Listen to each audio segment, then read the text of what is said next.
અરે બોળિયા, તે શું કર્યું મને સમજાવશે જરાક. આ બ્રિટનને તું સમજાવ.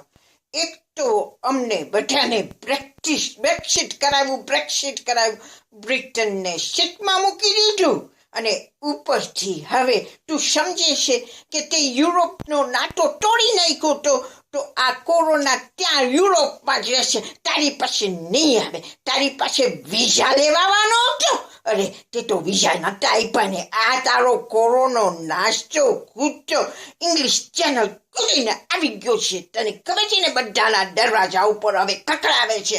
તને પૂછ્યા વગર બધાના ઘર આગળ આવી ગયો છે. હવે તને કઈ ખબર જ પડી ના. તું શું કરતો હતો અત્યાર સુધી? તને કીધું તું કે તું બધી તૈયારી રાખ. તું તૈયારી રાખવાના બદલે શું તારા પરનેટરના ખોળામાં બેઠો છો? હે શું કર્યું તે? આ મને તું કે. હવે તો ત્યારે તો તે એમ કીધું કે NSS નું બધું કરશે, પણ તું NSS ને કઈ સહાયતા આપ તો NSS કઈ કરે ને અમારા માટે. હા તો પછી હવે તું બોલ. હવે શું કરશું? તો NHS ને તો તારે પેલા ધોઈ નાખું તું. પછી હવે તો તું એમ કહેશે કે જાઓ ડોક્ટરો અને નર્સિસ, જાઓ પૂરા વસ્ત્ર વગર જઈ અને આ કોરોના સાથે જઈ અને તમે મેદાનમાં જઈને લડો. હવે તો તારો ટાઈમ આવ્યો છે. તને કોરોના સાથે તારે લડવાનું છે.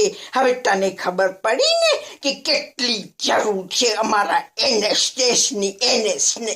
એ તો સમજતી નથી. હું તો ગુસ્સે થઈ ગઈ છું તો સરખી રીતે NSS નથી બોલી શકતી, એટલો મને ગુસ્સો ચડ્યો છે. પણ ચાલ, તારા જેવું કોણ થાય? અમે તો બધા પ્રાર્થના કરીએ છીએ, હે મારા ખુદા, હે મારા ભગવાન, હે મારા ક્રાઇસ્ટ, આ મારા બોરિસને સારું કરી દે, તાજો માજો થાય, પછી અમે એની ખબર લેશું. ઓકે, હા આવજો તારે.